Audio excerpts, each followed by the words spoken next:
I hope that they're saying that I taught them to be calm. I didn't talk about that, but that's one of the things about me that people say about me is I'm just really calm in the midst of the storm.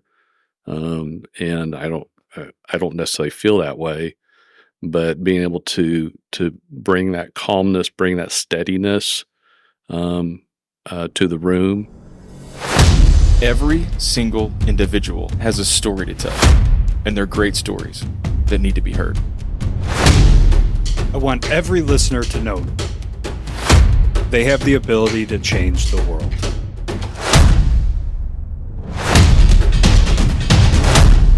Welcome to the 1720 Podcast. What's up, Mount Movers? Welcome back to the 1720 Podcast. This week, we have an absolute treat for y'all. Typically, we are talking through the middle of people's careers or looking back in middle management or whatever the case may be. But this week, we have somebody that is literally retiring tomorrow as our guest of honor this week. Richard Cavnar is joining us from Spring Valley. Richard, thanks for joining us. It's my pleasure. I'm excited to do this. And yes, tomorrow is my last day of my career, of my construction career, but it's the start of my retirement career. Well, the $1 zillion question you've gotten 1,000 times. What are you going to do? What are you going to do, Richard? I have claimed the Napoleon Dynamite quote of whatever I feel like I want to do. Gosh. Yeah. Yeah, quit asking me that. It's kind of like you walk, if you like break a bone, you have a cast and you know for like the next 3 to 6 months, you got to explain the story. How'd you do it? And you just keep tightening it up to one sentence. And now you have that down to one sentence.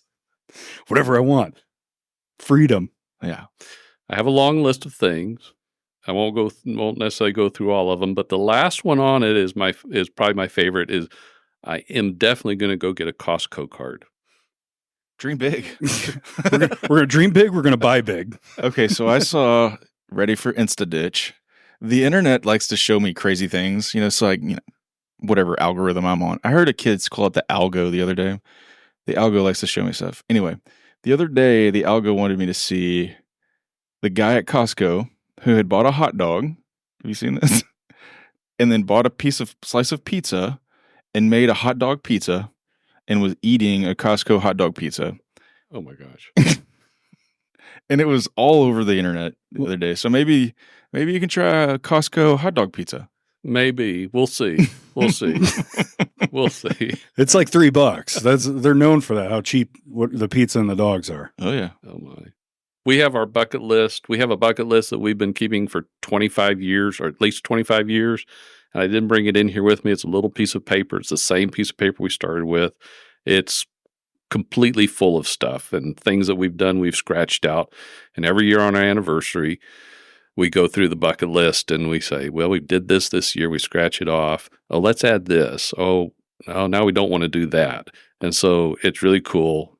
This little card, both sides, full of writing, and there's still things left to be done. So that's kind of number one on the list of what am I going to do, is trying to check off some more of the bucket list.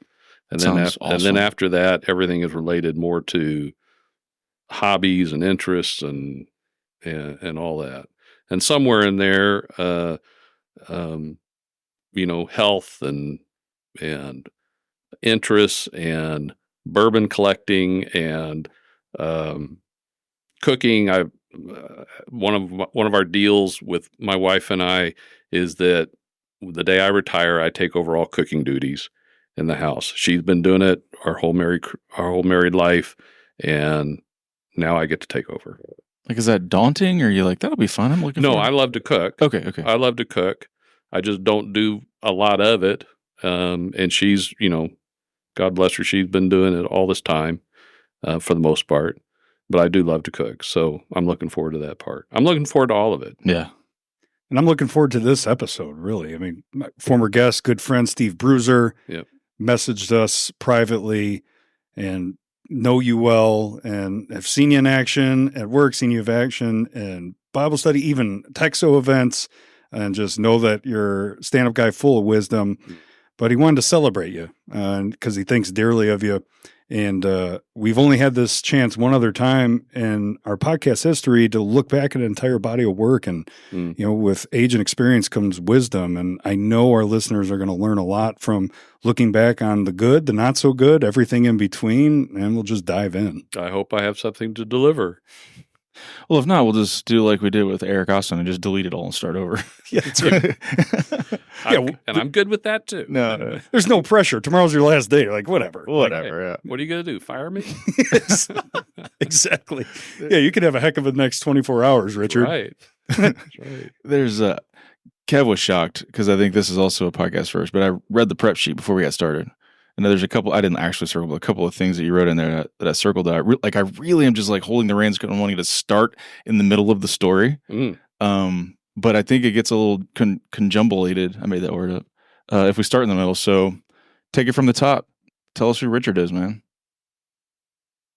So Richard is a follower of Jesus, cleverly disguised as Kay's husband of 46 years. Cleverly disguised. I like that. Youngest of 6 children to Bobby Joe Cavnar and Margaret Louise Nishimuta. Uncle to 27 nieces and nephews, musician and music fanatic, artist and art enthusiast, bourbon explorer, aspiring chef, a family genealogist, carpenter by trade, construction cost estimator by profession, vice president of pre-construction for Spring Valley Construction Company for 24 plus years, and a 47-year member of the construction industry. This episode's sponsored by Dos Equis. Yeah. He's the most interesting man in the world. There you go. Whoa. Now that was a lineup. I wish I'd have written that down. Okay. Where do we jump into that? Are you from here? Let's start. I'm going to draw you back. Like, man, I want to jump in the middle so bad. I know. I wrote down music fanatic. We'll get to that. I'm being patient. Okay. What type of music do you like? I'm not patient. Almost everything. Pretty much everything. Okay. What do you play? I play guitar. I play piano. I used to play electric bass in a 18-piece big band. Yes. Locally for 10 years or so. I'd call it a semi-professional band because everyone had their own careers, but everyone was a musician and wanted to keep doing something. And so I did that. When you say big band, do you mean large band or do you mean a band that played like big band music? Big band music, jazz. Yeah. Horns and stuff like this. Yeah. Brass, trombone, saxophones, trumpets. Yeah. 18-piece band. And we would play big banquets, big balls, charity balls. There are not many people at that time that really would go out and hire an 18-piece band. So it tended to be big events. Yeah. And it was a lot of fun and really enjoyable. And we only played maybe one date a month. So we were really doing it just because we loved doing it, but it helped buy some music and that sort of thing. So we're going to catch you in your garage with an electric guitar and a half stack, bothering the neighborhood. Acoustic guitar. Okay. Yeah, acoustic. All right, they're off the hook. You put him on like Pantera with that a little bit. Yeah, just with fun. The bit. Thinking more Clapton. There you go. Yeah.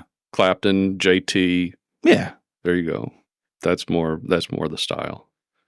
I can get down with that. I've been taking singing lessons for 6 months now. And I didn't mention singing too. Yeah. I knew it. Y'all gonna Based sing? on the Bible study voice, I knew. Listening to you tell a story, I was like, this guy could sing. Yeah. Kevin also wants you to read Llama Llama Red Pajama so we can get that recorded for. No? Oh yeah, that's right. Read a bedtime stories. Bedtime stories, yeah. I did not mention. I guess I might say an audiobook artist wannabe. Like a narrator? Yeah, I've never done it, but one of the things that my wife and I do, especially when we are in a sports desert like we were before the Olympics started, is we'll pick a book and I will read it, but I'll read it out loud. And we've gone through multiple books, everything, right now we're reading Eric Larson's The Demon of Unrest, which has to do with the beginning of the American Civil War. But we've read The Count of Monte Cristo. Oh, I'm listening to that right now. Yeah. How super is that? Yeah. Yeah. Fantastic. Sorry, I got really excited about that. Book. Yeah, I think. Have you ever read it? Mm-mm. It is a fantastic listen. Yeah. So I know you're on I Do What I Want Napoleon Dynamite vibes right now, but I really think you should narrate a book. I think that's an awesome idea. Now you could use this studio. For sure. maybe I'll take you up on it. We'll see. Yeah. All right. Where did you grow up, Richard? Yeah, I don't even. You're I way got off the- so many questions. I got so many questions. We're way off. So I got my start in life in 1958 in Fort Belvoir, Virginia, just outside Washington, D.C. My dad was stationed at the Pentagon. He was a colonel in the Air Force, and he was stationed at the Pentagon between 56 and 1960. I'm the youngest of 6 children, as I said, and so I came along then in the midst of his time at the Pentagon, but we weren't there for very long, and then moved to Littleton, Colorado, from 60 to 64. Dad was the Air Force contracting officer to Martin Marietta plant there that was overseeing the construction and design, construction and deployment of the intercontinental ballistic missile, nuclear missiles, and putting them in the ground in silos, underground silos. In 1964, he retired from the Air Force after a 22-year career, and that's when we moved to Dallas, and I've never left Dallas. I've grown up in Dallas, was educated here, and have spent my 47 years in construction here. And that was what? Yeah, it's on here, but 64. Yeah. We moved here in 64. I was 6 years old. And, we'd been in Littleton, my brother and sister are all older than me. Their recollection was, we'd go up into the mountains every weekend. During the winter, we'd go sledding and ice skating, all sort of thing. And in August of 1964, we got in the station wagon and we drove to Dallas, Texas, passing those steel and concrete picnic tables in the Panhandle, thinking, you can't have a picnic there. And we got to Dallas and we opened the door and the blast of heat hit us. And I do remember everything smelled like asphalt. Everything smelled like hot asphalt. And my brother and sisters tell the story that they got out of the car and says, we can't live here. We're going to die here. Yeah.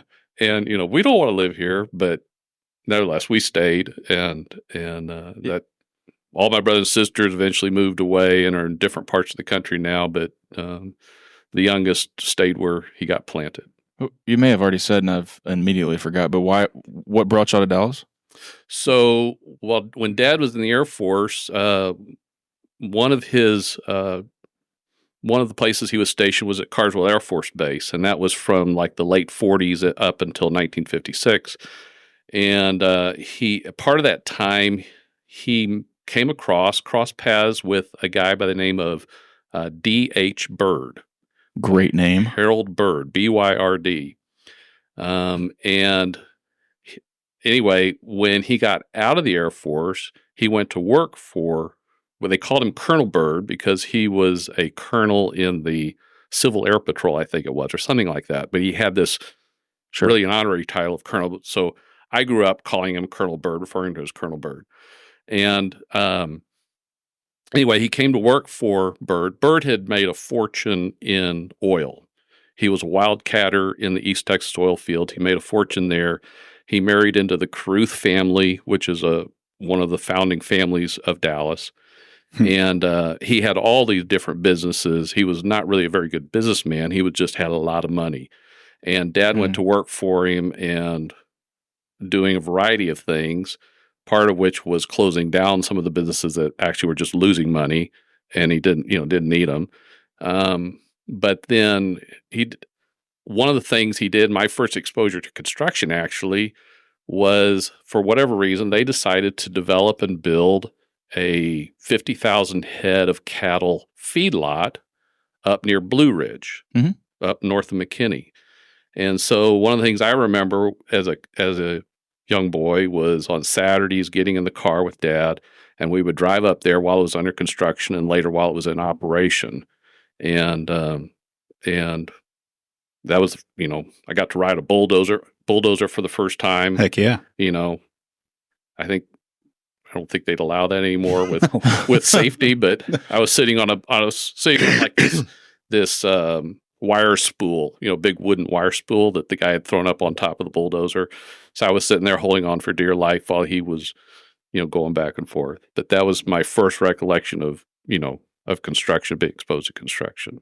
So I'm very curious about your dad. Yeah. You have working in the Pentagon, and then you have all this experience working in and closing down businesses. Yeah. Was there any sort of like wisdom transfer or storytelling, or did you, like, I guess we got to separate these two. Yeah. Military career. Did you have any idea what he was doing, or I was at too the young. time? I was too young. I learned a lot, as I got older, and both from him as well as from my oldest brother, who still tells stories when we get together about him.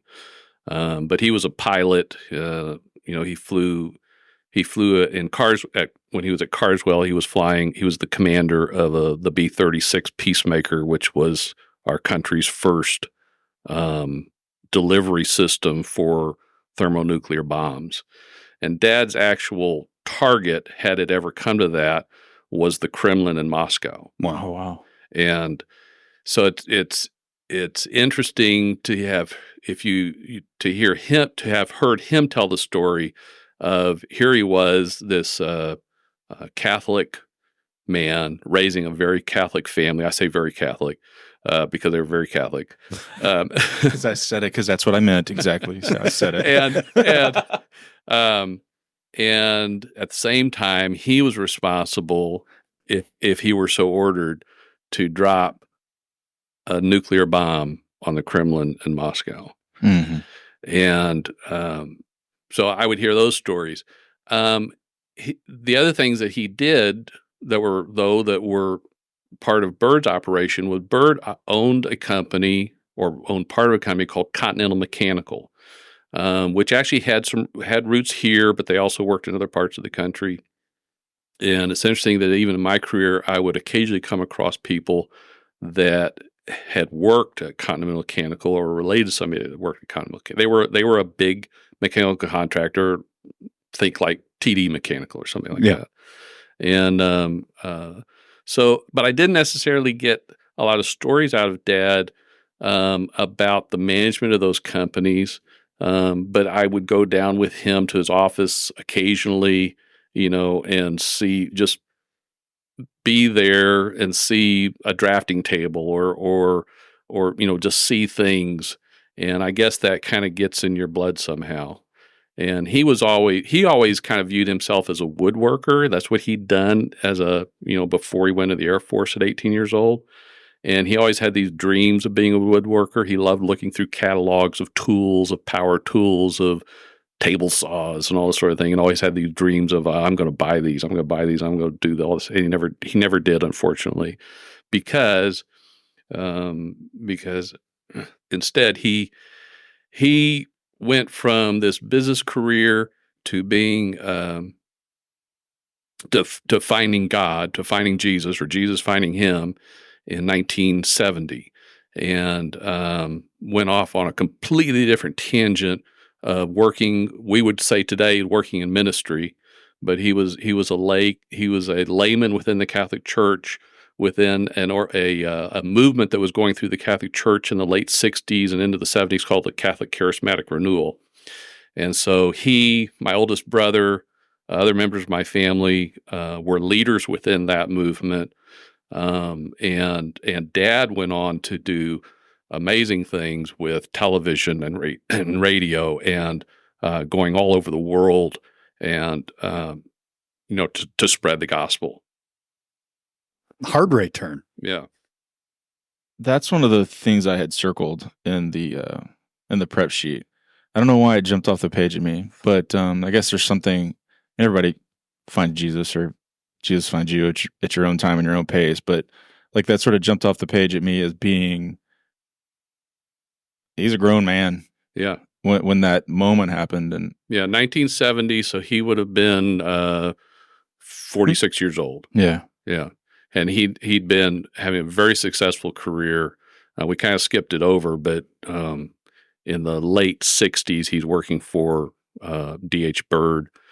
And Dad had an event. He had we thought it was a heart attack. I think today you'd call it a nervous breakdown or a severe panic attack. All I remember at that time, 'cause I was 11 years old, was seeing him on a gurney getting wheeled out of the house. And anyway, that led, though, to him going to work for a guy by the name of Troy Post, and which he was doing like development of resorts in Mexico and different things. Not that I ever got to visit any of that, but he only did that for a few years. And then 1970, like I said, he had a conversion experience, gave his life to the Lord. I did the same in 1971, and everybody in the family have a similar story. And we kind of got involved in this renewal that was happening in the Catholic Church at the time. I went on to school and a career in construction, but the family and my father, continued on in ministry. Before we like take that and twist the pivot point of that, like tell us about Mom. So my mom is first generation American. Her father was an immigrant from Japan, came over in 1906 by himself. No other family, came over totally by himself. Actually made the trip twice, because the first time the ship got over and got turned back because of sickness on the ship. Ooh. So he went back to Japan and then came over a second time. Anyway, he gets off, and my grandmother, my mom's mom, immigrated from Spain. She was brought over by a wealthy couple in Omaha, Nebraska. And so she came over completely by herself. She was 16, 17 years old at the time. Anyway, they both ended up working for this wealthy couple in Omaha, Nebraska. They ended up getting married in 1916 and ended up raising 8 kids on farming in Oklahoma and Cushing, Oklahoma, Okmulgee, Oklahoma. And that's where my mom came along. So Mom had a lot of more Japanese characteristics to her. And so she was very quiet, very gentle. She loved God. She, growing up, she went to Mass every day, Catholic Mass every day. So I was going to Christ the King Elementary School, which is down in Preston Center, still there. Mm-hmm. And she would take me to school. She would go to Mass every day. So 5 days a week, that was her, that was part of her devotion. But, she loved God. She's very patient, very kind, had a lot of grace and tolerance. If you can imagine, in Oklahoma around World War II, here's this Japanese Spanish family in the farmland of Okmulgee, Oklahoma. And, fortunately, they did not get interred like a lot of the Japanese Americans did on the West Coast. The start of World War II, this country took all those Japanese and put them in concentration camps and held them through the course of the war. So, my grandparents, my mom, and her brothers and sisters, that didn't happen to them. But my grandfather carried around a letter from the sheriff the entire course of the war, vouching for his loyalty to the country. And my grandfather actually did become an American citizen at one point. My grandmother just always had the green card. We still have the green card she had. But so Mom grew up in that period of time where she was being subjected to a lot of prejudice. Uh-huh. And she always just thought people were being dumb. When that would happen, when people would express their bigotry, she'd say, "Why are they being so dumb?" And anyway, she But she passed that right. kind of tolerance and patience on to me for sure, and to I think to all of my brothers and sisters. But she was, oh my gosh, she really loved the Lord, and she was one of these people who, um, when she prayed, and she would tell people, so when you pray, expect an answer. She kept a journal. She Oh, kept a wow. journal for years of everything she prayed for, and when a prayer got answered, she'd write the answer. And I don't know what became of those journals. Probably my sister probably has those, but yeah, she was like, when you pray, expect an answer. And so, that faith and all that is what came to me. But along with that was also a love of her love of music and art and books, also came to me. That's where I got it. I remember growing up, and she would, on Saturday afternoons, she would be in the kitchen and she would be playing the radio, and Texaco at that time, maybe they still do, but Texaco um, sponsored radio broadcasts of the New York Metropolitan Opera. So Saturday afternoon, I was hearing opera. And if I wasn't hearing opera, she was playing classical piano music on the stereo or that sort of thing. So all this is kind of getting ingrained in me. And so I saw on the prep sheet that at some point your first taste of construction, other than sites with your dad, was converting your garage to a music room. Was that for you, or was that for her, or both? It was family? It was my brother and I did this, and it was part. We were in this. I mentioned this Catholic Charismatic Renewal. So part of that, there is still a group here, but at that time, my brother and I, this is where my musical ability started. We were leading what we then called music ministry. Today, people would call it worship team. Mm-hmm. But we were part of that, and we would have rehearsals at our house every Saturday night, which was a lot of teenagers and 20-somethings. It was youth ministry before people called it youth ministry. Yeah, before the ripped jeans and the Jordans. Yeah. And so there'd be 30 people at our house, and we would have music practice. But then also afterwards, we were playing cards and playing games. It was youth ministry, but in amongst that, we needed a music room. So we talked Dad into letting us convert the garage into a quote unquote music room with a piano and whatever, and that's kind of where we would hang out a lot. But that was my first construction project because we built a wall, we finished it out. Yeah, and then you had a garage band. Kind of. You're still trying to force Pantera on him. Yeah, right. Just getting the visual. Richard's hair down mid-back, That's not the visual I was getting. No, it was more like really bushy. Yeah. The perm going? No, I didn't need the perm. It was just I had a lot of hair back then. I don't have so much hair anymore. Well, this would have been I'm thinking like the 50s, 60s. Where are we? This is in the 70s. 70s, okay. Yeah. So between about 1971 and up to 1970, for me, up to about 1976 when I graduated from high school. Okay. And I went to Jesuit. I went to Catholic grade school, Christ the King, St. Rita's was 8th grade, and then I went to Jesuit prep, college prep. And I'm along with 2 of my older brothers went there as well. Was it always right over there off Inwood? That's actually the second location. The very first location used to be down on Inwood, not Inwood, but Oak Lawn. Oh, okay. Long time ago. But they moved to that location in the early 60s. Okay. And have continued to just expand that campus. I go by there and I don't recognize it anymore because they just keep adding on to it.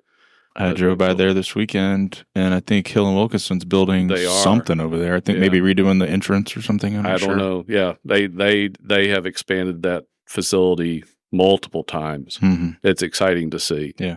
But yeah, I mean, my graduating class was 141 people, I think. I don't know what the enrollment over there is now. But so I went to Jesuit. So that takes 1976. And then I applied to numerous colleges and ended up deciding to go to University of Notre Dame. And interestingly, I went there with the idea, thinking that I wanted to study nuclear physics. Mm. I had some great teachers in high school. One of them was a physics teacher named Jim Girton. And I got fascinated with nuclear fusion and nuclear physics, and I thought that's what I wanted to do. And so I had applied to multiple schools, like I said, and ended up deciding to go to Notre Dame. My oldest brother, Jim, actually graduated from Notre Dame back in 1967, I think it is. So that probably had some influence as well. But is there a through line from the physics and nuclear fusion to like what your my dad was doing, or is that just happenstance? I think it's happenstance, but maybe there was something because I don't remember Dad necessarily talking about that whole nuclear missile thing that much. Probably couldn't. Maybe not. Maybe not. It's probably true. I mean, think about it. Yeah. But I really got interested in it and thought that's what I would do. So I go to Notre Dame and I'm studying, in my first year, I'm studying physics and calculus and all these different things. But something wasn't necessarily resonating with me real well. And I went and saw a professor up there named Paul DeSelles, who I knew kind of outside. I knew him even before going to Notre Dame, or knew of him, and talked to him about it. And he kind of, after talking to him, I think he helped me see that maybe that wasn't my calling. And I thought, well, maybe I would study English, and maybe I would study music. I mean, that's a flip, right? Mm-hmm. And so I thought, well, that's what I'll do. And then about the same time, towards the end of that first year, there was an adult student leader of a student group. I was involved in a religious group on campus of students, and there was a guy that was kind of that leader, if you will, I don't know, of that group. It wasn't a student; he was an adult. But anyway, he, as I recall it, he tried to strong arm me into kind of conforming into some things that they wanted to do the following year, and it really irritated me. I didn't feel like that was where I was supposed to do it. It really put a bad taste in my mouth. I came home that summer. I get a letter saying, hey, we're going to reduce your financial aid. We've reevaluated. You don't need as much. We're going to reduce that. And then a few weeks after that, we get a letter saying we're going to raise the tuition and raise the room and board. And I'm already kind of like, I don't want to do this. And I ended up dropping out of Notre Dame. What was the reaction to that? It's really interesting, Kevin. I remember talking to my mom about it. I do not have any recollection of talking to my father about it. And which, in retrospect is really surprising, because he took a lot of pride in his kids, and I don't necessarily remember him really pushing, college or career on me. I think because I was already a really high performing student. And so maybe there wasn't a need. Hands off. Yeah. And, but there was coaches. Okay, so what are you going to do? And I said, I think I'd like to try to be a carpenter. So, in getting ready for this podcast, it has really made me think about the fact that I had this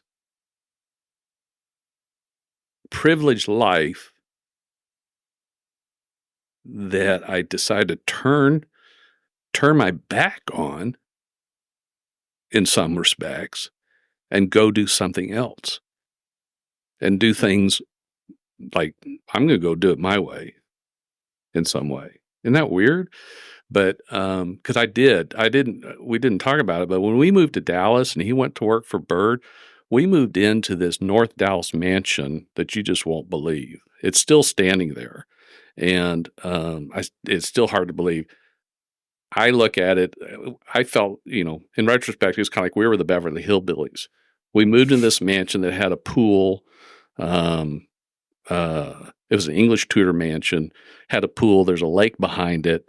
At one point, Don Meredith lived in the house across the lake from us. And, talk about privilege. And that's now in the heart of Preston Hollow. Oh yeah. And then Dad had his episode. We ended up moving out of that into another house, also in North Dallas, which was no shabby place. and going to, Jesuit, which today is a really elite school. At that time, it was, it was a really great school. Yeah, it always has been. But I had this really privileged upbringing, really privileged opportunity, going to Notre Dame, and I come home and I drop out and say I'm going to be a carpenter. And people, some friends would say, well, I know you're following Jesus, but aren't you kind of taking this a little far? Yeah, right. So you're not him, dude. Yeah, cooler jets, bro. Get back to school. So this is in 1977. So at the same time, paralleling all this, in the 70s, I had also met Kay Hansen, who would eventually become my wife in 1978. So in 77, I drop out of school. I get a job as a carpenter through somebody that the family knows, a guy by the name of Richard Smarzak. God rest his soul. I went to work for Jim Williams Jr. Fine Homes. And Jim Williams Jr. Fine Homes was developing, among other things, an entire neighborhood on the old William Caruth homestead property just south of North Park. Yeah. It's called Caruth Home Place. It's there at Southwestern Boulevard in Bodecker. Yeah. And I was learning how to frame houses, learning how to build cabinets, run trim. I was, and I did that for 7 years. I worked with a group of brothers with the last name of Edwards, Gene Edwards, Clinton Edwards, Floyd Edwards, C.D. Edwards, one of their sons, Mike Edwards. And they were these old school craftsmen. And they didn't, it's like, we don't use nail guns at first anyway. Eventually they started to, but it was old world craftsmanship that I got to learn from some of the very best. And sorry, you were on both sides of the fence of carpentry too. Usually you got your framers, yeah, and you got the fine carpentry. You were doing both. So Jim Williams had his company, he had in-house architects, so he was designing the houses. He had in-house construction, at least the carpenters, framers, finished carpentry, cabinet building. At one point he had in-house real estate sales, so he was selling them. He was trying to do a lot of stuff all in-house. Turnkey. Yeah. It was really cool. It was really cool to be part of. Anyway, I worked there for 7 years. Eventually got to where I was like an assistant superintendent overseeing some of this. Well, one of those Edwards brothers, Gene Edwards, had a son named Troy Edwards. And Gene came to me and said, hey, my son is looking for an estimator. Would you be interested in talking to him? I didn't know anything about estimating, but Gene and I would go around houses and we'd be like measuring the rooms and doing the sort of thing to come up with material lists, to order trim and whatever. And lo and behold, I didn't even realize at the time, but Gene was illiterate. He couldn't read. But he trusted me apparently, because he would take me and I'd make all the notes. I'd write everything down.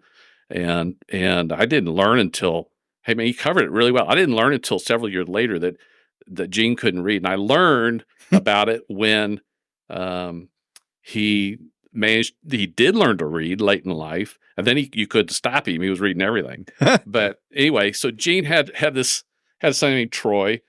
Troy had been a salesman for Daniel Steel, which is a rebar fabricator. Still is. And I'm going to come back to that. But I went to see Troy. And so Troy ended up hiring me to be a drywall estimator. And he and a guy named Dan Rogers were my first teachers in estimating. And so I learned commercial drywall, metal stud framing, and sheetrocking, and learned how to estimate that and sell it and manage it. And this was in 1983 that I went to work for him. Well, in the midst of that, the name of the company was Commercial Acoustics and Interiors. Troy closed the business some years ago.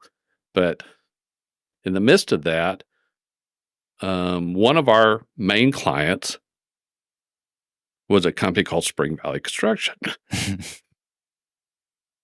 And this is in the mid 80s, and Spring Valley at that time was building high rises and doing a lot of office type of construction. And when I went to work for Commercial Acoustics, we were building a 6-story over at Walnut Hill Lane, across from Parkland Presbyterian Hospital. Anyway, so I got to know some of the people at Spring Valley, some of whom are still there today. And at the time, I thought, there was something about this company that I really liked, and I didn't know what it was at the time. I just knew I really liked these people. I liked working for them. They treated us fairly, and I thought to myself, even then, if I ever get a chance to work for them, I'm going to take that chance. So 83 to 86 or so, I'm working for Commercial Acoustics, doing work for Spring Valley. Danny Copeland, who's one of the owners of the company, he was an estimator. Mike Gray, who at the time was an early project manager, for whom I think I did the drywall on his very first project as a project manager. That's cool. And then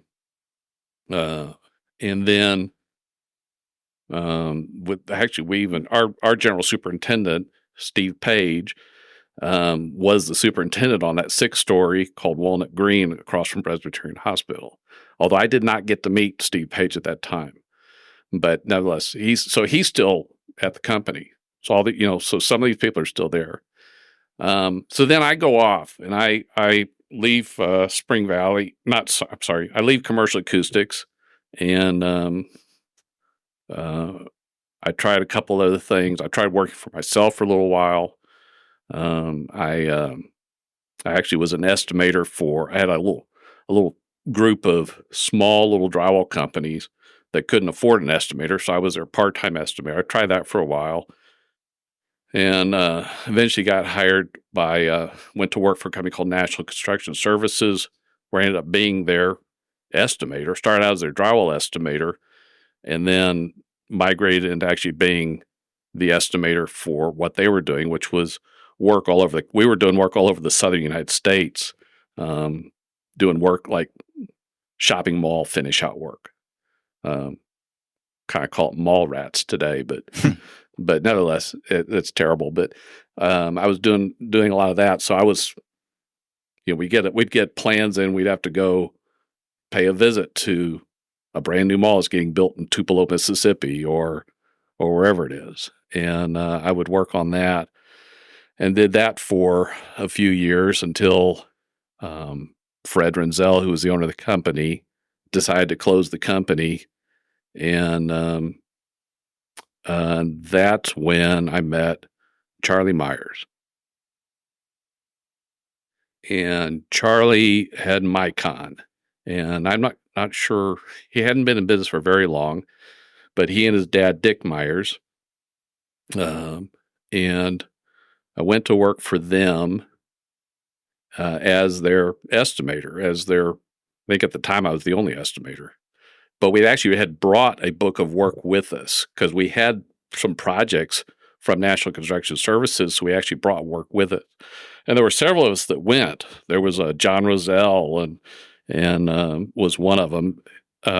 And there was, I think, 3 or 4 of us that went, some superintendents as well, because we brought work with us, and so it helped pay the bills. And I went to work for Charlie and ended up staying there for 6 years. And the company grew. It didn't grow nearly as much as what he's grown now. Yeah. Because he's doing really, really well now.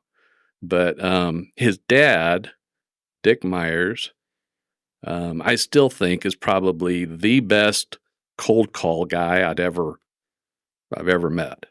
He was one of these guys, not unlike my dad, who just never met a stranger, and just had that ability to find something in common and be able to talk to him. And he was just amazing. Really cool guy. And anyway, towards the end of, I guess it was 96, 97, I called up Mike Gray, who was then one of the owners at Spring Valley, and asked him if he was looking for anybody, that I was interested, in making a move. And he had me come over and pretty much hired me on the spot nearly. And that was at Spring Valley? That was at Spring Valley, yeah. I interviewed with Greg Wilkinson at that time. I interviewed over at C.D. Henderson. Those were the three companies that I thought, I think I'd like to go work for one of these. Called your shot. And anyway, but in the back of my mind was still what I said earlier about back in the mid 80s of if I ever get a chance to work for Spring Valley, I'm going to take it. And anyway, so Mike hired me, and that started the run. And I went to work as an estimator and eventually got made vice president in 2005, 2006, somewhere in there. And it's been a really, really, really good run. Yep, 40 plus years. Yeah. And it's crazy to, like you just summed up that career journey in about 10 minutes, right? Like of the stops along the way. But man, that's a lifetime, to think through and to talk through. And I'm always curious when we have somebody on here that's as tenured as you, like what your thoughts and perspective were on the landscape then versus now. So, what did it look like? One thing you mentioned was just the craftsmanship, of that home builder. And I think that might have been, it's an art that's starting to go away with commoditizing things. But I don't want to put words in your mouth. Yeah. What have you noticed in the construction landscape, like the big shifts in the 40 plus years you've been in there? The biggest thing in my mind is the technology. Because when I started in the business, construction technology consisted of a measuring tape and, yellow pad, a level, and, everything's pencil and paper. Mm-hmm. And even when I worked, when I went to work for Commercial Acoustics, I remember when we got our first fax machine and we weren't really sure what to do with it. And we stuck it in a back room. We stuck it in the back room where Ronnie Edwards, Troy's brother, he was kind of our purchaser and, took care of getting things out to the job sites. We stuck it back there because we thought he would be the one that'd use it the most. Of course, it eventually made its way up into the front of the office because, we started using it a lot. But I remember getting the first fax machine. When I was working as a carpenter, I actually was going to school at nights occasionally out at Eastfield Junior College because Kay and I were living not far from there. And I was taking courses I took some courses in basic computer language, and was working on one of the very first IBM PCs. It was the IBM 8086 with 2 floppy drives, and lightning fast floppy drives for you guys listening. And they weren't even 3.5. They weren't the little ones. Boys. They were the big 5.5 inch. Big boys. Yeah, talking about yeah. And anyway, so I got kind of exposed to that. I thought this is really cool. And of course, the math in my background from school and everything was all coming up and all that. And so I kind of got exposed to some computers there. I thought, this is really interesting. So I'm working at Commercial Acoustics, and we ended up, they had just recently gotten a computer. This would have been in 83, 84. And we're running a program called CSSI, which, believe it or not, Spring Valley was also an adopter of CSSI and is still running it as their ERP. Mm-hmm. And so at Spring Valley, we can be slow to change sometimes, but that's okay. And not that we're still running the 1983 version of CSSI. You might have upgraded it once or twice. We might have upgraded, but nevertheless. So I got involved in that. So but it's the technology that has occurred, the technology hurricane that has hit our industry over the past 40 years, that to me is probably the biggest shift that's occurred, and it's increased productivity. But then I think there's some things that came along with it that we're still having to navigate to be successful. Sorry, go ahead. One of the big ones is when I first started. We did everything. We rolled plans, and even when I went to work for Spring Valley, we were still rolling plans. We were faxing out bid invitations, and we were rolling plans, and we were having to call people. Before the fax machine, we'd get, even with the fax machine, we would get on the phone and have to call everybody, say, come pick up, I got this job, do you want to bid? Come pick up plans. And so you're distributing these paper drawings. Nobody does that anymore. And spending, dollar bills change because of the time, but huge amounts of money. Yeah. Printing them out. Yeah. When we first started shifting to more of an electronic distribution, we went from paper drawings to paper drawings and a CD that we would burn in with the spec book. Mm-hmm. And then we went from that to burning the drawings onto the CD as well. And then we developed our own, in our website, we developed our own planned distribution system for distributing the electronic documents, and started to migrate away from paper altogether. But there were still a lot of subcontractors and vendors that they didn't have that capability. They still needed paper. So you were still spending a lot of money. I'll never forget Jim Archer coming to my office, because he was always pounding the table saying, stop printing drawings, make these guys use the electronic documents. And I'll never forget him coming off and says, do you know how much money we spent last year on paper drawings? I said, no, sir, I don't. I said, $250,000. Yes, It's sir. a big number. Of course, as an estimator, I'm like, do you want to get the work or don't you? Yeah, right. Right. Do you want me to get the bids or don't you? Mm-hmm. Because if you want me to get the bids, I've got to help the subcontractors. I've got to get them the information, because estimating is all about information and distribute. Our business is all about information and communicating quite right. But anyway, so we'd spent a lot of time on the phones and calling people and that sort of thing. Then with the advent of email, the phone calling starts to tail off, and you start losing, and people aren't coming to the office as much. They would, subs would come to the office and sit in our plan room and take stuff off. And there was a lot more face-to-face interaction as an estimator. And that has gotten, by and large, lost to a great degree. So it's more challenging, at least in pre-construction, it's more challenging to maintain those relationships and establish those strong relationships with your subcontractors and vendors. And that's, and what's interesting is now your subcontractors are inundated with bid invitations every day. I'm sure you see it, Kevin. Oh, big time. Because GCs are using the services now, like Building Connected and Smart Bid and all. But if they're not being thoughtful about it, they're just blasting out their ITBs to every subcontractor in their public database. Mm-hmm. Hundreds, if not thousands of them on every job. And you as a subcontractor are getting inundated with this information.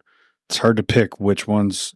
We have set criteria, like a list. Does it meet? Is it funded? Is it this? Is it this? Is it this? Sure you do. Yeah, and you have to. You have to. It's tough. And it's interesting because now we've come full circle, and me as a GC, I have to get back on the phone and really be calling again and saying, hey, did you get my bid invitation? Or at least emailing, but making that person-to-person touch, to do business with one another. And so kind of some of the old things are new again of in that respect. But even so, gosh, we don't have nearly the number of people that come to the office anymore. Yeah. I never thought, there's a couple of things in there that hit my ear. Like, I've never thought of that before, but the idea that the building of the relationships was taking place in that mechanism of like, well, there's, Jimmy's in the plan room. Go say hi to him. Hey, Exactly. man, how's it going? You sit down. What are you working on? Oh, don't forget this thing over here. Make sure Exactly. Now it's just like email send. Hope you got it. Off you go. And then people trying to build relationships started doing it sort of outside of the ecosphere, right? Like, okay, we're just going to send emails back and forth, but you want to go get drinks, or we're going to send emails back and forth. You want to go do this other thing, and trying to find those touch points, but they feel they're a little more manufactured. Yeah. But those, like, I never thought of it like that. Yeah. But our business, I think, like most businesses, our business is so much about relationships. Oh yeah, and about building those relationships, and then relying on them when there's a problem and all. And I think that technology, for all the good things that it brought us, has made some of those things more difficult to do, and you have to be more thoughtful about it. And so, when I have had young estimators come to work for us, and you're teaching them, one of the things that I've always tried to do is encourage them.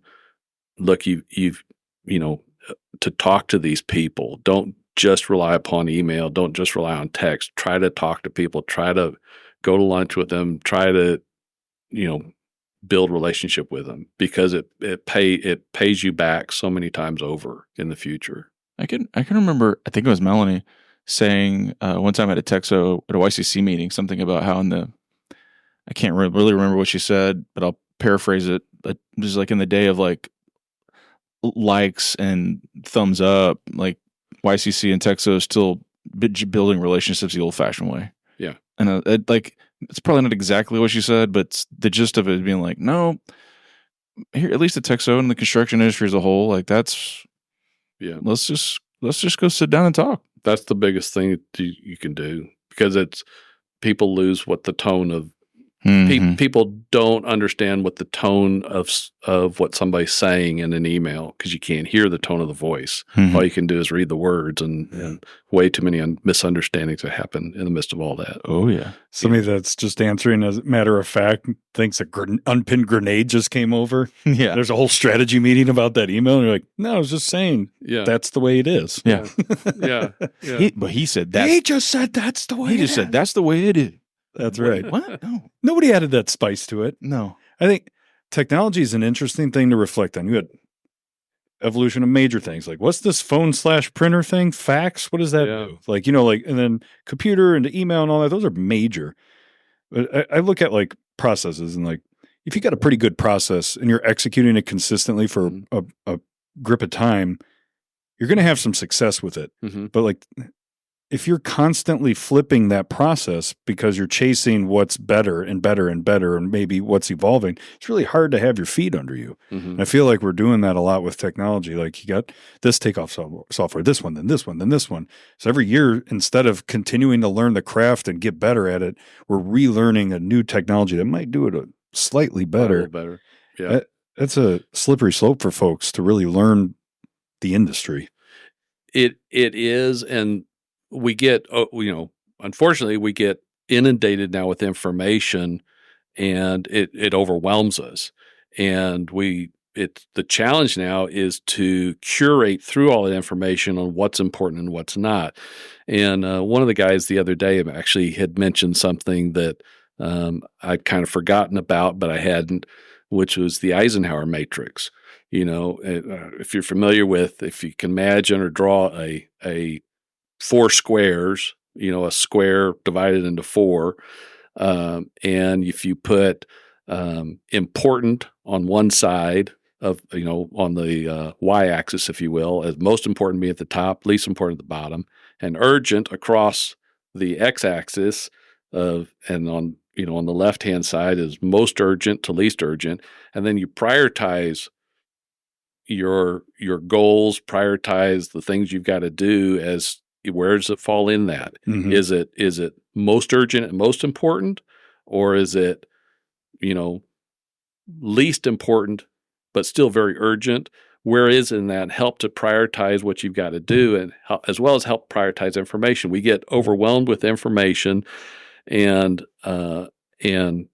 lose sight of the forest because we're buried in looking at the leaves and the roots and all that sort of thing. And you can't see what's most important anymore. So, a lot of good things, a lot of great things with the technology, but just the need to manage it and help your people manage it, help them keep focused on what's important and what's not.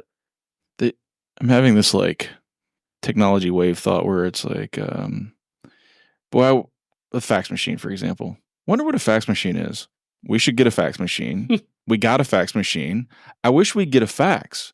I wish we'd stop getting faxes, like that curve. And it's the same with like email. What's email? I should get email. Yeah. I wish I'd get an email. I wish I'd stop getting email. Yeah. And then it's with apps. Like, boy, I wish we had an app for that. Oh, there's an app for that. Right? Yeah. So maybe we come over the top of that at some point. Like, just chill with all the apps. Just good enough. Yeah. Now there's 1,000 apps. Yes. Yeah. We get it. It's Yeah. easy. It's the best business model ever. Cogs are zero. I get it. But like, chill. The other thing I've seen in this, besides the technology, is just an evolution of the culture, if you will. And what I mean by culture is when I went to work for Spring Valley, and this is going to sound petty maybe, but when I first worked for Spring Valley, from Memorial Day to Labor Day, we were expected to wear a tie. Mm-hmm. It's not petty. That's how it was. Collared shirt and a tie and dress slacks and dress shoes. No athletic shoes, no blue jeans, except on Fridays when it was more casual. But Labor Day and Memorial Day, it was a tie. And then during the summer, it was the business casual, but still no jeans. It was, dress slacks and a golf shirt or whatever. And that had been that way for a long time. And somewhere in the early aughts, we relaxed it and said, okay, no more tie.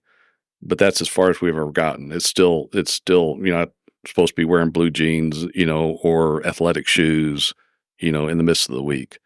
And it's still casual Fridays. But so, little things like that. I also have seen a whole lot more evolution towards negotiated work as opposed to hard bid work. Mm-hmm. We did more hard bid work earlier in my career. And now it seems like it's evolved more towards negotiated work, although we still do hard bid stuff. At least this is in the sectors that Spring Valley works in, which is all private commercial development and multifamily development. And then I think that there's been a shift in accountability for people, in the sense of, and I'm speaking as an estimator here, there seems like people seem to be less accountable for what they're putting out there. I can't tell you the number of times that we get bids and you go to do a contract. Oh, I made a mistake. I'm not going to, go get somebody else. There was a time when you were being held your feet to the fire if you submitted a bid, whether as a GC or as a subcontractor to a GC, and your feet were being held to the fire to honor that bid. There seems to be a relaxation of that to some degree. And maybe it's certain sectors of work. Maybe that's not everywhere, but it's something that I just I've observed, and I think, maybe we're giving people more grace. Maybe that's the way I should look at it. But there's now. Well, and sorry, I interrupted you. I think there's this is probably a jaded lawyer view on it, but. Okay, so I got somebody who missed something and I held their feet to the fire and they honored their bid. Yeah. And that job was terrible. And we fought with them the whole time. Yeah. And it ended up screwed up at the end. And so, sure, I could hold their feet to the fire, but I'd rather just, if they missed it, I'd just rather let them go to the next one because I don't want to bludgeon myself through that job. And I've been practicing law for 20 years. I was involved in some of these 20-year ago cases where it's like, no, we're going to pop them for it. Yeah. They walked it. We're popping them. I got their, promise we're going to stop. Blah, blah, blah. But I don't even see those cases anymore. Yeah. You guys, generally, you're just walking away from them. We figure a way to work it out somehow. It's not nearly as black and white as it once was. Mm-hmm. And it's probably, I think overall it's a good thing. But it's definitely been a change in my perspective. Well, it does go to the accountability issue because we were talking about it in that little tiny context, and I'm not going to be like, oh, young people are all terrible. But I'm not that guy, but there's definitely like a generational accountability change around it. Yeah. So Seems to be, but since you mentioned young people, I have to tell you that I think the current generation entering our business, I could never be more excited than what I see in the generation entering our business. Some years ago, we started hiring a lot more graduates out of A&M and Texas Tech and Louisiana Tech and some of these. And almost every one of them has just been an outstanding young man or young woman. And I even look at, within my family circle of the 20 somethings, and almost, virtually all of them they are smart, they are savvy, they're tech savvy, they are BS savvy. They're looking for balance in their lives. They're not afraid to have conversations. I'm just blown away by this generation. And you hear people, you see people talk about snowflakes and all that sort of thing. I was like, I don't know who it is you're hanging around, because everyone that I'm crossing paths with blows me away, and I can never be more excited or positive about where our industry is going and where our society is going with this generation of young men and women. Man, that's got to feel good for the week that you're sitting in, right? To be like, this torch is being passed to some capable hands. Absolutely. From a dressing standpoint, how you the attire for construction. I mean, I moved here 14 years ago, so 2010. And one of the first, before I moved here, I went to a meeting, and in Chicago, that was still suit, tie, dress shirt, tie. Like that's standard uniform. Unless you're going to the field, and then you can wear jeans and boots and all that. But I came to a meeting out here in Texas, and I had the meeting with the guy, and I won't say name or company, but at the end of it, he said, and if you come here with a tie next time, I'm going to hang you from it. That's how he ended the meeting. So I called my boss in Chicago. I'm like, hey, man, they're not about ties in Texas. Like, we got to ditch these things. That's cool. So it's not that long ago, man. I got a funny lawyer tie story. You might want to hear it. Yeah. Nobody wants to hear it. I'll cut it up. We'll tie it off with this idea. At the firm I was working at, we're kind of business casual, like slacks. It was professional. Pre-COVID, you were? I'm talking about like 04, 05. Okay. Yeah. You normally would wear a coat, but like hang it up, and if you had your tie on, normally it was be a professional, right? No dress code. Well, we were having picture day one day. So everybody was like nined up, right? Like ties on tight, knots looking clean. Lots of people with their coats on around the office because they're trying to get in with the photographer in the little conference room. And we just happened to be interviewing, or a client happened to be interviewing the firm that day. And I won't say his name, but it was a contractor who was full button down, right? Like it was, that sort of like very still, as even though things were starting to change, very still very buttoned down. He came through the office, yada yada yada. He hired the firm, and we asked him like, "What was it? You interviewed a lot of different firms. What was it? What was the thing? Like, what tipped the scale in our favor?" And he said, "Man, you guys are professionals because of the way you dress is why why I went with you." And unfortunately, our dress code changed overnight. It was like boom, full suit. Always. And I was like, oh my gosh. So we all had to go out and like buy suits and everything. And that backfired. And then slowly it eroded. And then COVID just like massacred a law firm dress code. Like now it's, do you have on pants? Yes. Come to work then. Like it's completely laid back now. One of the things, talk about dress code a little bit more. I didn't talk about during my chronology of my career that I left Spring Valley kind of midway in 2010 or 2011, and I went to work for Hill and Wilkinson for a few years. And we were just starting to come out of the big recession, and Spring Valley had shrunk way back. We went from 125 people to like 30 or 35 people. It was brutal. And in the midst of that, I needed a change. And I went to work for Doug Talley, hired me over at Hill and Wilkinson when he was there, and went over there. And one of the things that was refreshing to me about over there was how down to earth they are. Not that we're pretentious at Spring Valley, because we're not, but it was like, dress for what you got to do today. You know, if you're meeting with a client, then dress appropriately. And I think it's still this way. It's trusting your people to represent you well, and trusting your people to do the right thing, empowering your people to do the right thing and to make decisions and do their job well, and then rewarding them and recognizing them, when they do it well. And that's one of the things I really took away from Hill and Wilkinson, that, look, we're builders. We're not bankers. We're not lawyers. Nothing against lawyers. No, everything against lawyers. But we're builders, and this is who we are. And we're, there's a humility about that, and recognition of who we are, and being realistic about that. Yeah. And it's a good common sense approach to all of it. Yeah. Yeah.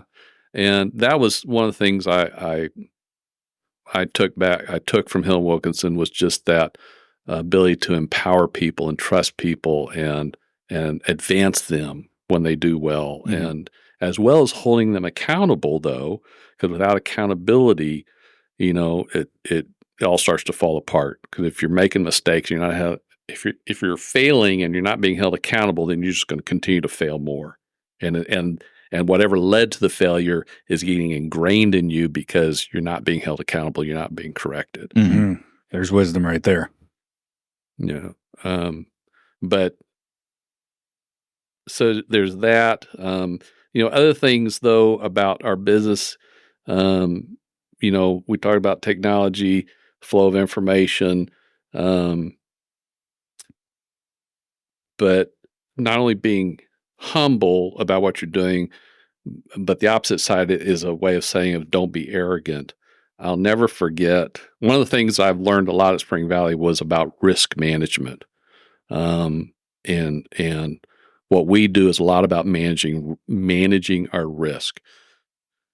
And I remember some point in time, I think maybe it was when I was making the change to go to Hill and Wilkinson, but I interviewed with another company, and I made a comment about risk management, about understanding risk management and what that meant, and from an estimating standpoint as well as running the business.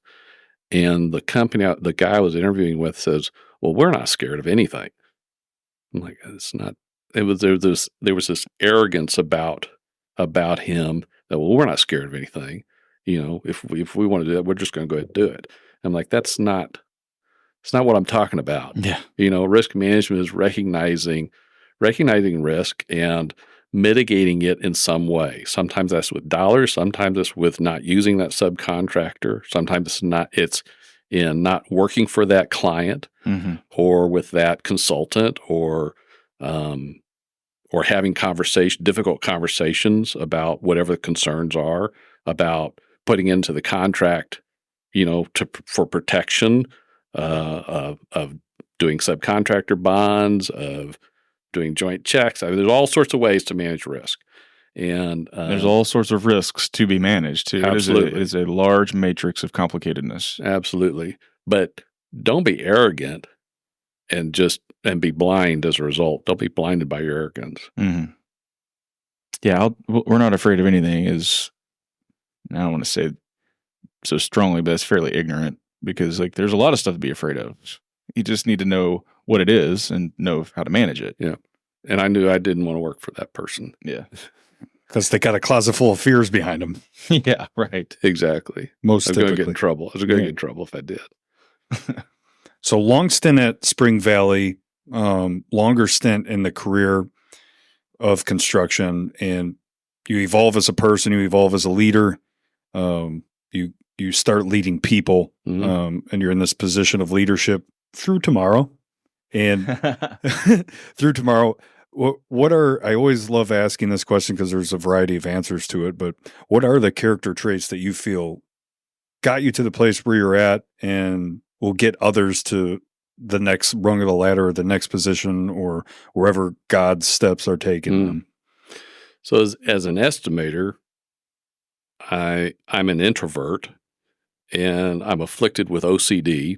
I'm obsessive compulsive, and generally good estimators are similar. They're somewhat introverted because they don't mind working in an office 8-10 hours a day over and over and over again.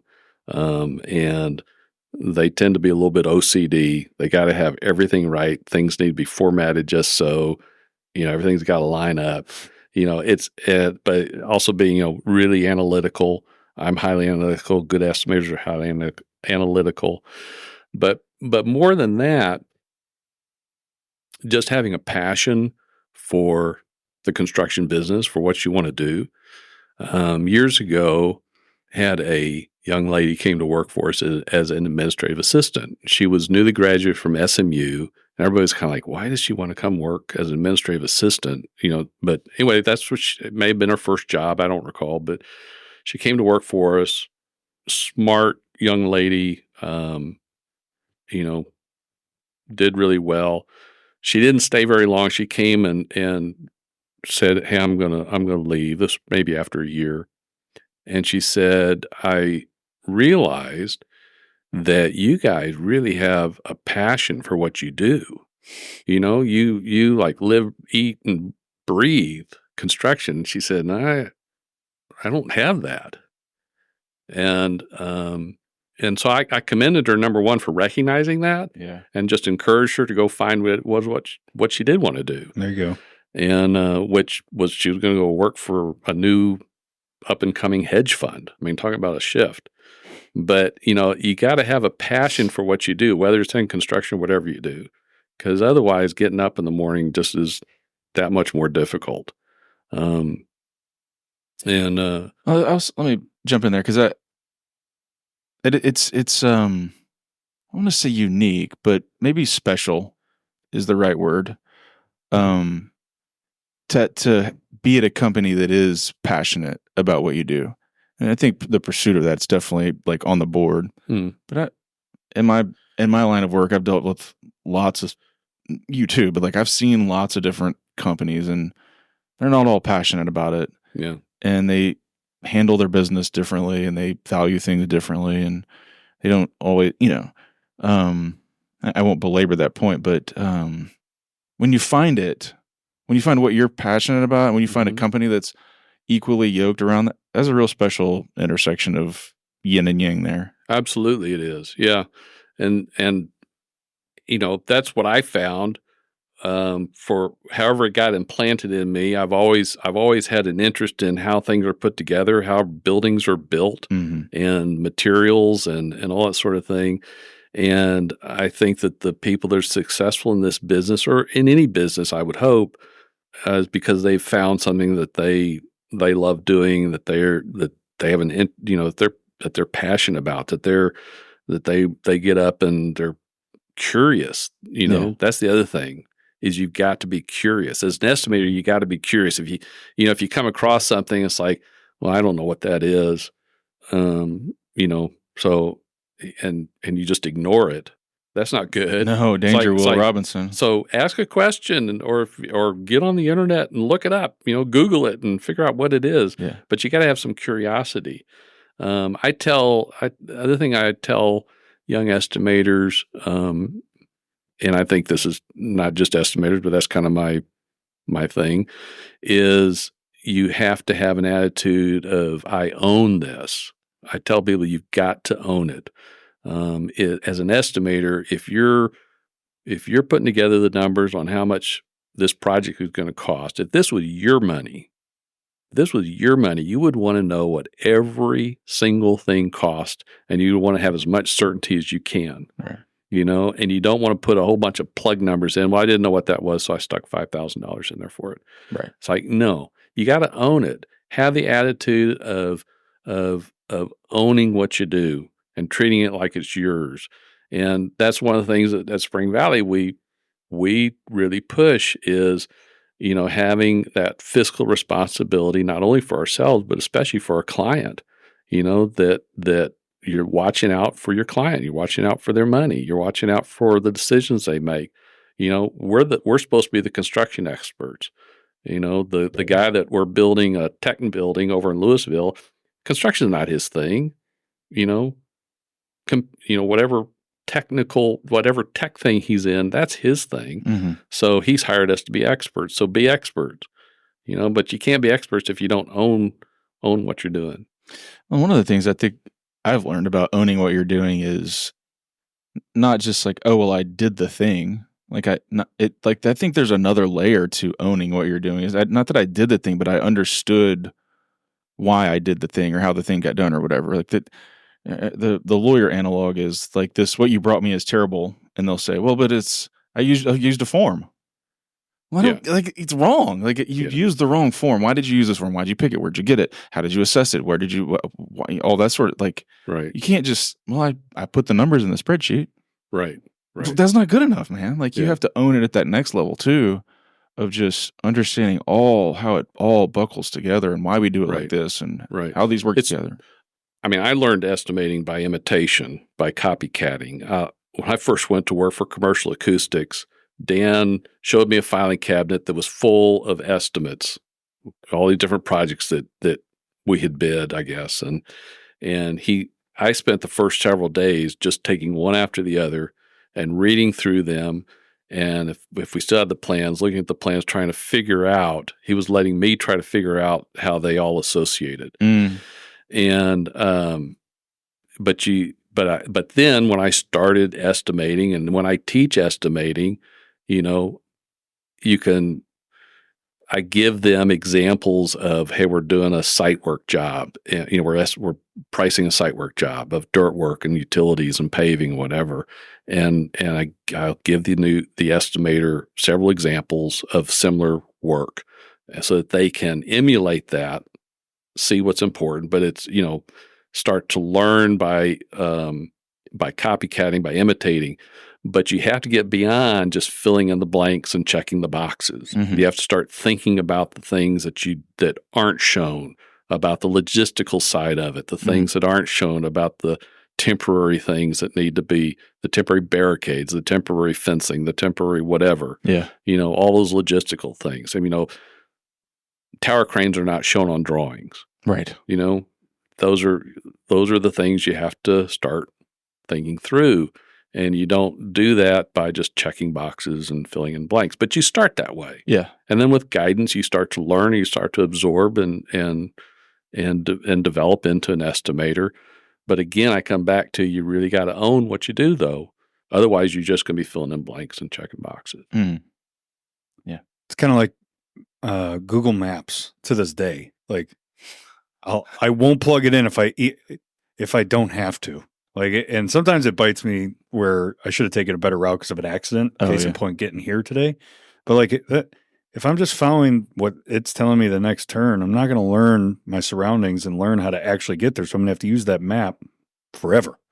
But if I push it to the side, maybe fail a little bit, take some wrong turns, but end up at the destination, the next time I'm going to have more confidence to get there. That's like our learning journey in any of our professions. Mm-hmm. You gotta try, but you do got to fill in the blanks at first. You know how many meetings I went to at the beginning of my career, like pressure cooker. I left. I'm like, I have no idea what just happened. And I'm the PM on this thing. This doesn't even make sense. I'm so glad they didn't ask me any second onion layer deep questions. And that's part of what we got to fix about the industry, though, because we need far more training than might come up. Mm-hmm. We do. Although, like I said, we're getting a lot of really good young men and women out of the universities, but they still come to us with understanding certain things.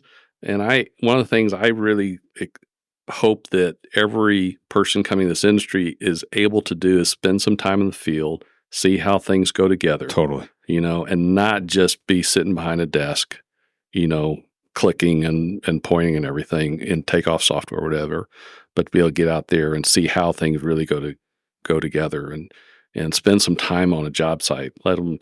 There was a time, and I think a lot of companies still do this, but you rotate your people through estimating, you rotate people through project management, figure out where they settle out and what they resonate with. Not everybody has the temperament or the skill set to be an estimator.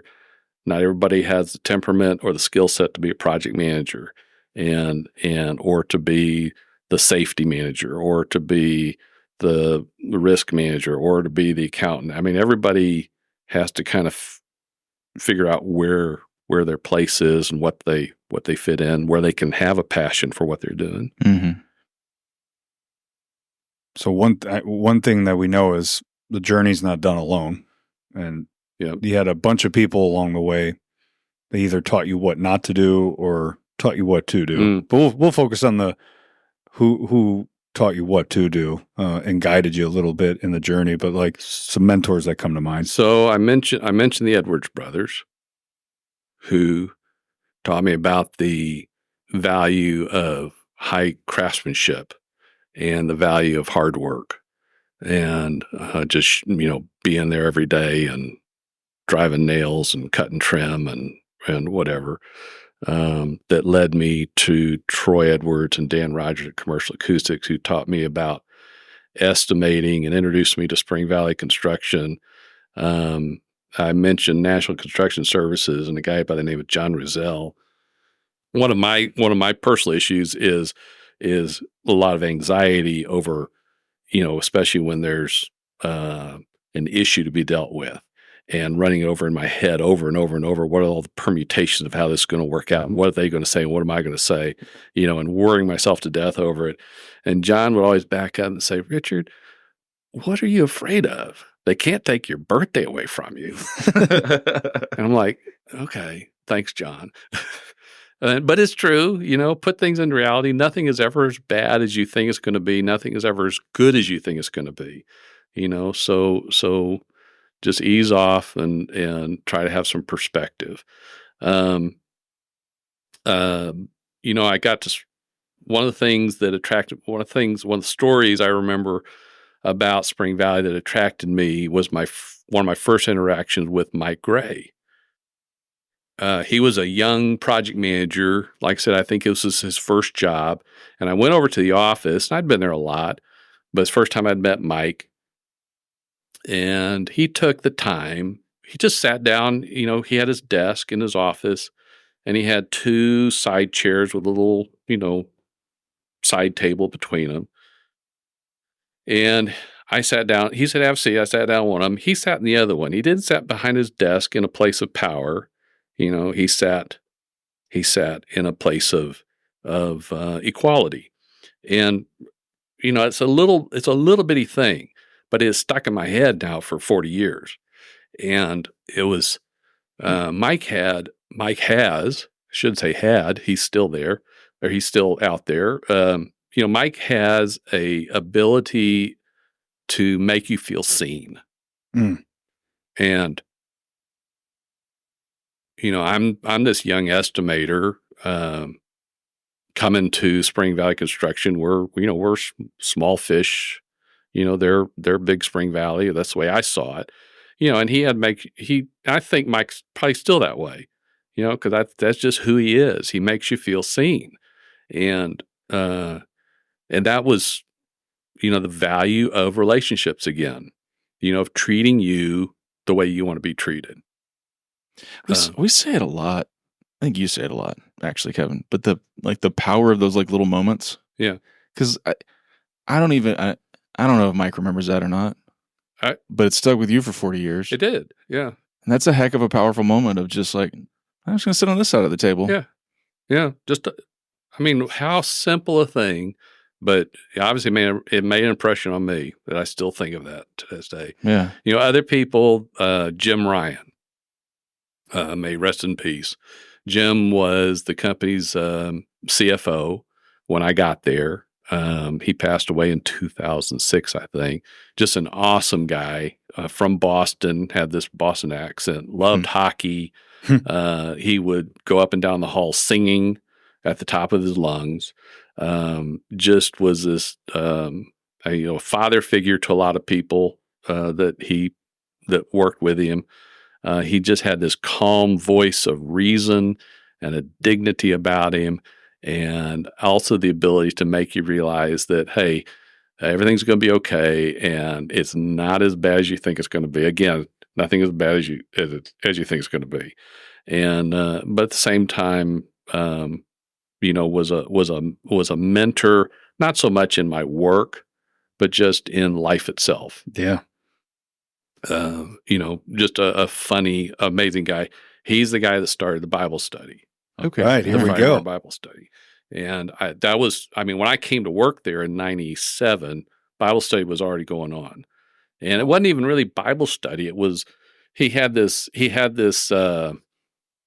daily calendar thing that had the word of the day and the scripture. And that was what we did. We would, what's the word of the day? What's the scripture? And for an hour, we would just sit there and share life. And sometimes it had absolutely nothing to do with the scripture or the word of the day. Sometimes it was about, we'd get off on a tangent talking about movies or talking about whatever it was, sports, whatever it was. But it was sharing something beyond just work. It was sharing a little bit of life with each other. And, the joys as well as the sorrows of if you lost somebody, of when I lost my dad, Jim was, everybody there at the company was amazing. But he's somebody that I think of, Jim Archer, who's now retired, the CEO of the company, still part owner of the company. With the company 50 years of the 51 years.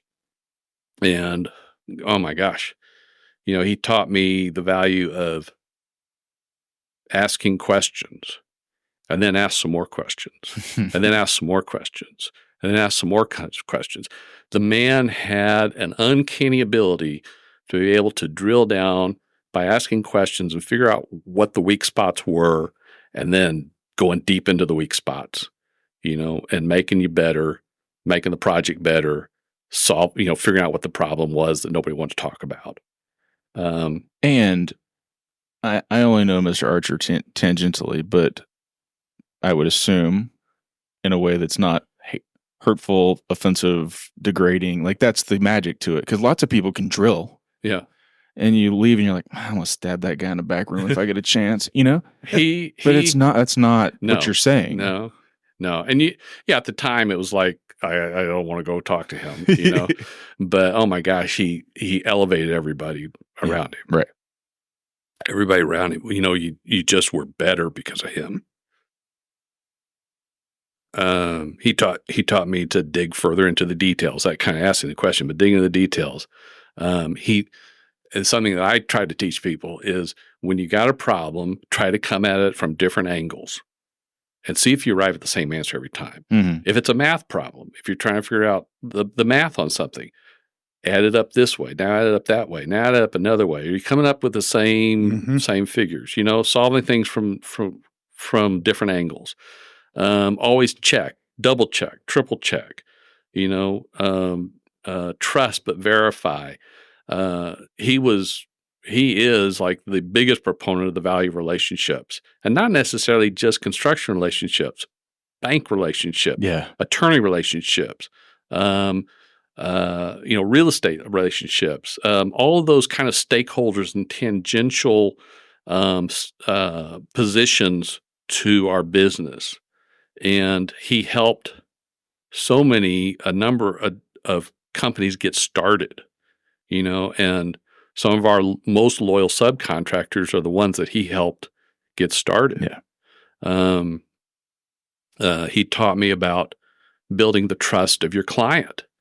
He taught me about don't avoid difficult conversations. facing them head on. Again, what are they going to do? You can't take your birthday away from you, if you will. And that if you let the problems fester, they're just going to get worse, but face them head on, but have solutions. Don't just throw up what the problem is, but come up with some solutions to propose to solve the problem. Makes it a whole lot better if you can. He taught me about just being prepared and being over prepared. From an estimator standpoint, knowing the project backwards, forward, sideways, and because then your client trusts you and the stakeholders trust you and the subcontractors trust you because you know what you're talking about. Jim,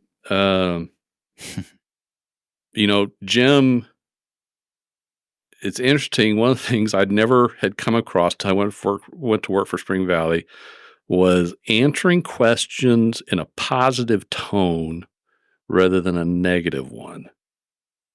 What do I mean by that? So if you're doing clarifications, even this goes down like doing clarifications on a proposal. Instead of saying, we don't have this, we would say we do have this. Mm-hmm. And it was like, yeah, but I need to tell them that we don't have such and such. We'll do it in such a way, but that you're stating it positively, that you're not saying I can't, I don't, saying I do and I can. Mm-hmm. Yeah. Reminds me of the get to versus have to. Mm-hmm. Yeah. I get to do this versus have to do this. Yeah.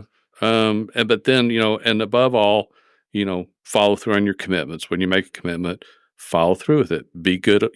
Your word is your bond, and honor your word. Do what you say you're going to do. Be honest. Be trustful. Our core values are service, value, character, and commitment. And we're there to serve our clients. We're there to provide value for what we do. The biggest thing is character. We hire people that we try to hire people of good character because that solves a lot of things. Mm-hmm. And then we honor our commitment, and sometimes that's not easy to do.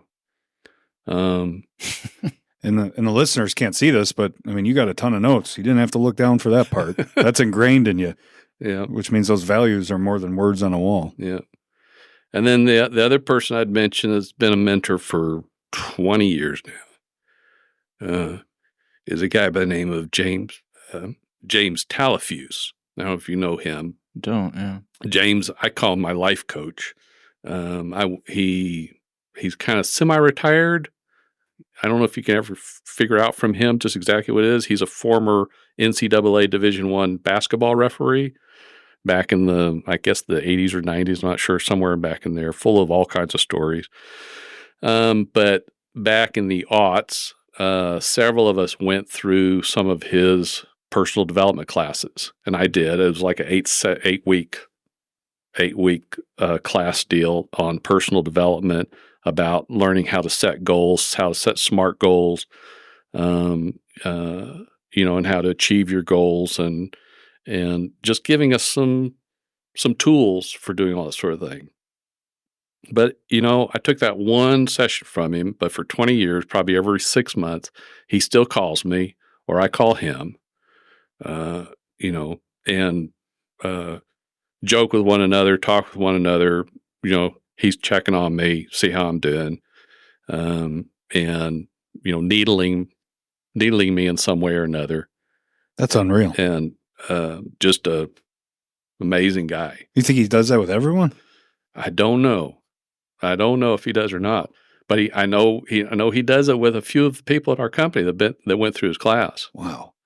So yeah, he's off to that hustle. Yeah. I was just sort of... That's so hard. Yeah, I was just... I do a pretty good job of catching up with folks and pinging in, checking in and stuff, but the compounding effect of that over 20 years it's a lot of people to check in on. Yeah. So, yeah, hats off to the hustle of that. Yeah.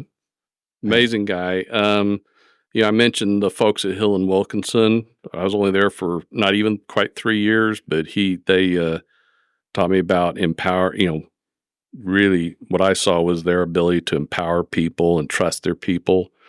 and having their backs and elevating them, and I was really, it really struck me, how they had an eye for taking younger people and putting them in areas of responsibility. I was like, wow, because and being successful at it. That really impressed me.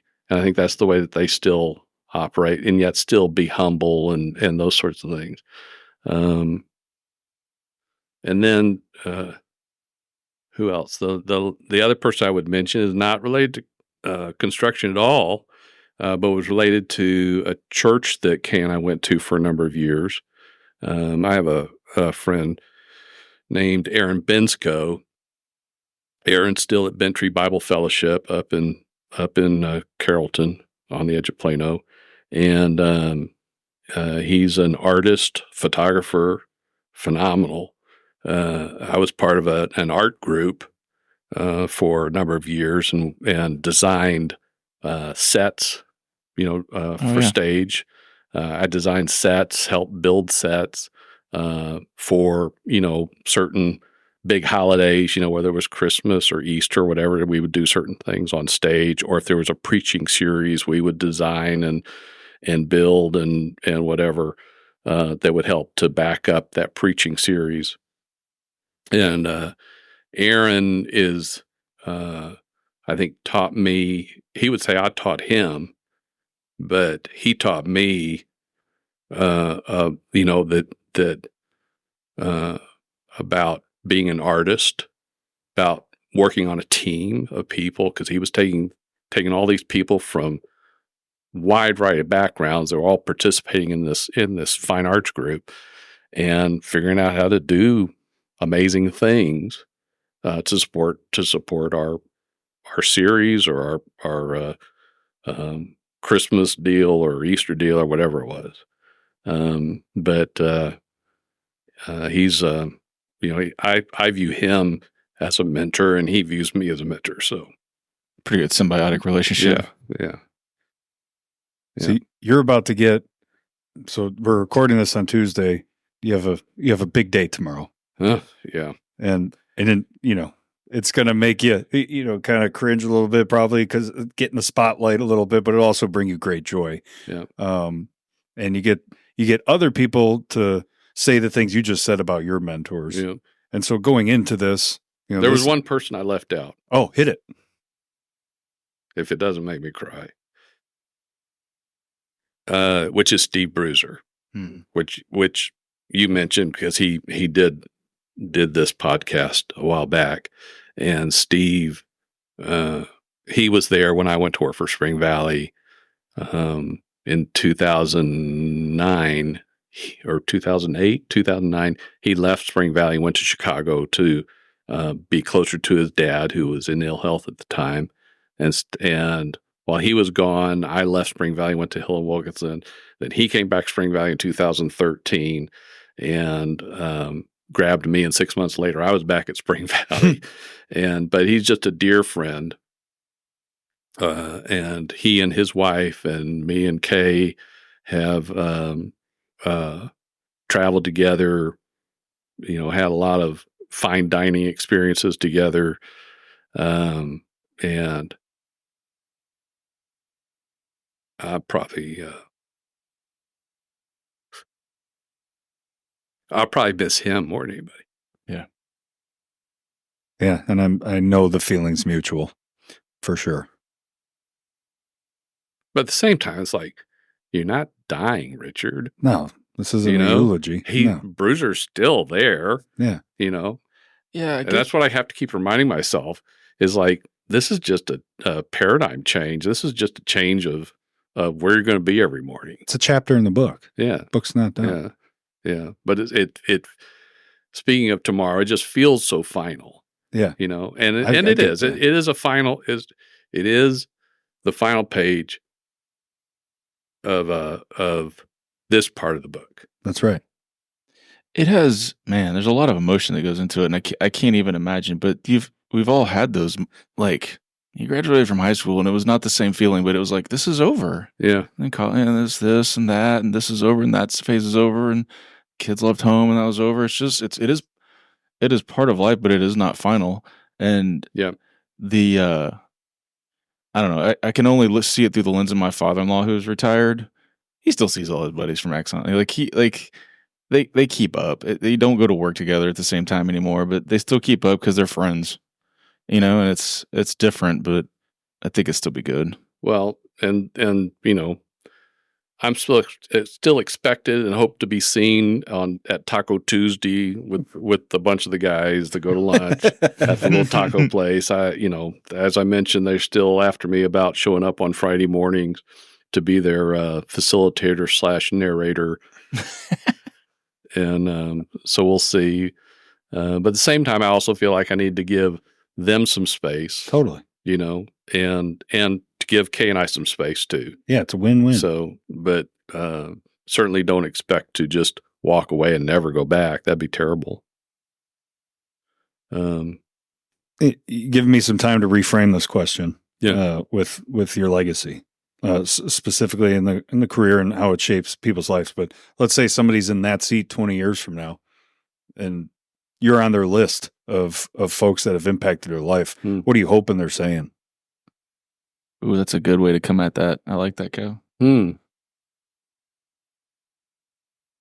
Well, I hope that they're saying that what I taught them was to all the things I've talked about being, what it takes about being a good estimator. I hope that they're saying that I taught them to be calm. I didn't talk about that, but that's one of the things about me that people say about me is I'm just really calm in the midst of the storm. And I don't necessarily feel that way, but being able to bring that calmness, bring that steadiness to the room. And but more than anything, I hope that it's that I loved God, that I love God with all my heart, and that I love my neighbor, and that I was kind.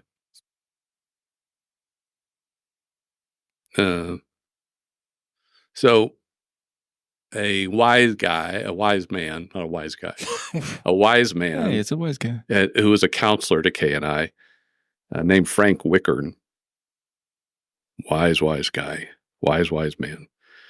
He told me when I was going through some difficult times of not dealing with pressure real well and just being really overwhelmed.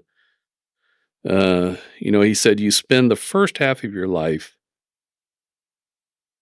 becoming somebody, and you spend the second half of your life becoming nobody. When he first told me that, and when I tell people that, I'm like, well, I don't want to be a nobody. Who wants to be a nobody? I'm like, it's not about that. It's put a positive spin on it. It's about elevating those around you. Yeah.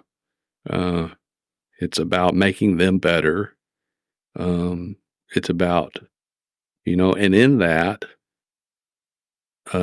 you're becoming a nobody. Does that make sense? Oh, makes yeah. Perfect sense. It makes perfect sense. I'll tell a story, as Kev says sometimes. What is it? I tell a story just to tell a story. But I was talking to somebody at the firm the other day about, I'm just past halftime, right? And I was telling somebody the other day that like what the next 20 years looks like is me trying to get to a spot to where when I retire, people say, who? Because I've let go of it. I've taught everybody everything I know. It's a different way of saying what you're saying is you spend the first half being somebody and the second half becoming a nobody. Second half becoming nobody because you've elevated everybody around you. Mm-hmm. Yeah. That's beautiful. Like it really is, man. It really is. Well, and you're walking that. So I know you're about to get blitzed with praise tomorrow. And it's going to be awesome. And it's going to be emotional. Oh my gosh. And this was, I don't know if it's a good divine precursor. Yeah. Yeah, it wasn't even supposed to be this week, but here we are. Yeah. This is like the appetizer for the big dinner tomorrow. Yeah, you got me right on the verge, didn't you? Got me on the verge of going over the cliff or going up the mountain or wherever it is I'm headed. Yeah. Buckle up for tomorrow. You deserve every second of it because I know it's going to be an amazing experience and worthwhile praise. You from the time I've gotten to know you, you're an amazing person. We need more of you in the industry. And I know, the people coming into this industry, the fact that you're so energized about them, that matters because they're not getting that from everybody in your age group. They're not. Yeah. One of the things I'm looking forward to is there's a young man who's finishing up his education at A&M. I think he graduates in December. He interned with us last summer, and he's coming to the little celebration that they're throwing for me tomorrow afternoon. And, I'm hoping he has an interest in coming to work for us. I'm hoping that he will, because I think he'd be an awesome addition, and I hope that, in some way that I can leave them with another young person, to start backfilling the ranks. Yeah. And then invoice Bruiser a recruiting fee from a third party company. Ooh, good idea. Yeah, there you go. There you go. I'm going to get a text from him when he hears that part. Kev, come on, man. Worth it. Yep. Yeah. Man, I'm so excited for you this next season, but as crazy as tomorrow's going to be, I'm so excited for you about tomorrow. It's going to be great. It's going to be sad. It's going to be happy. It's going to be sad. It's going to be weird. It's going to be all of it. There's going to be cake probably. That's a bonus. Especially for the past week, it has already been all of it. But tomorrow it really, tomorrow it all comes to a conclusion. Well, normally, pull the reins on this. Normally we end with a closing nugget or something, but I don't even feel like we'd try it unless you got a zillion words on pages over there, and I don't have my glasses on, so I can't even see them. But man, I just feel like we do a disservice to the magnanimous nature of what we just did by trying to put a pin on it, unless you've got a pin to put on it. And I don't know if this is a good pin or not. You may end up editing this out. I don't know. No, we don't edit. So if it's, I'm just kidding. Okay. Well, I know that in past episodes you asked people for book recommendations. Oh yeah. So I've got four, actually. One's just for fun. Somebody that I love to read is a guy named Martin Walker, who this is fiction, but he's written a number of novels in what we call the Bruno series, because the main character is Bruno, and it takes place in France, a small little fictional village in France in the countryside, and they're murder mysteries. But they also have a lot to do with food, and we start out, one of the things I mentioned about myself as being an aspiring chef. And so he talks there's a lot of discussion about French wines and food and all sorts of lovely things like that. So that's my fictional recommendation. Okay. Daniel James Brown wrote a book a few years ago called Facing the Mountain, about the Japanese Americans in World War II, which, is a personal thing to me, but is an awesome book, talking about specifically 4 different people, and their experience during World War II. And these were all real people. This is not fiction. But some of these were Japanese Americans, and some of them, their families were interred in camps, and yet they were still serving their country in the military, serving in the 442nd, which was the Japanese American division that fought in Italy a lot and up into Europe. Two of my uncles of my mom's brothers both served in the 442nd as well. Anyway, interesting. it's a tremendous book about endurance and resistance and tolerance and patriotism and overcoming adversity and commitment and family and standing on principles. Anyway, so there's that one. John Pavlovitz, third book, John Pavlovitz wrote a book called If God Is Love, Don't Be a Jerk. Like the title. And I can't say I've read the whole book. I just love the title. And I love the subtitle which is Thou Shalt Not Be Horrible. So recommend that book. And then the fourth one is one of my favorite books by an author named Donald Miller, who wrote a variety of books, but my favorite is one called Blue Like Jazz. I've heard of that. Yeah. And it's his story of his faith journey. Mm-hmm. And his kind of how he came through faith, came through doubt, and learning from others that weren't even believers, but were some of the kindest people that he came across, and that things are not always what they seem, and that we don't need to be as rigid as we sometimes are. I love the way that he writes, but I love the message that he delivers as well. So those are my four book recommendations. And beyond that, I would just tell people, be kind. I can argue with that, Pin. No, that's great. And it's been so fun just getting to know you for a couple hours. I know I said it earlier, but I'll say it again. Like, I'm so genuinely excited for you. Well, I appreciate it. I appreciate the chance to do this. Yeah.